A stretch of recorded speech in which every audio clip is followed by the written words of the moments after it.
July 25, 2025. 3 കൈകളുള്ള ദൈവമാതാവ്.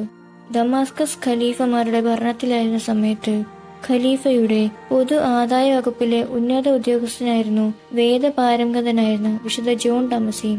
AD 726 ബൈസ്റ്റാൻഡിയൻ ചക്രവർത്തിയായ Leo സ്വരൂപങ്ങളെയും ചിത്രങ്ങളെയും ആദരിക്കുന്നത് നിരോധിച്ചുകൊണ്ട് ഉത്തരവിട്ടപ്പോൾ വിശുദ്ധരുടെ രൂപങ്ങളും ചിത്രങ്ങളും സംരക്ഷിക്കുവാൻ വിശുദ്ധ ജോൺ ഡമസീൻ മുന്നിട്ടിറങ്ങി. ഇതേസമയം ഖലീഫയായ ഹിഷാം ബൈസ്റ്റാൻഡിയൻ സാമ്രാജ്യത്തിനെതിരെ ആക്രമണം നടത്തുന്നുണ്ടായിരുന്നു. 730 ദമാസ്കസിനെ വഞ്ചിക്കാമെന്ന് ലിയോ ചക്രവർത്തിയോട് വാഗ്ദാനം ചെയ്തുകൊണ്ടുള്ള വിശുദ്ധ ജോണിന്റെ കൈപ്പടയിലുള്ള ഒരു കത്ത് ഖലീഫയ്ക്കു ലഭിച്ചു. കോപിഷ്ഠനായ ഖലീഫ വിശുദ്ധ ജോണിന്റെ കൈപ്പത്തി വെട്ടിമാറ്റാൻ കൽപ്പിച്ചു. എന്നാൽ മാതാവിന്റെ സ്വരൂപത്തിന് മുന്നിൽ പ്രാർത്ഥിച്ച വിശുദ്ധന്റെ കൈ പഴയതുപോലെയായി. നന്ദി സൂചകമായി മാതാവിന്റെ സ്വരൂപത്തിൽ വെള്ളിയിൽ തീർത്ത ഒരു കൈ കൂടി വെച്ചുപിടിപ്പിച്ചു.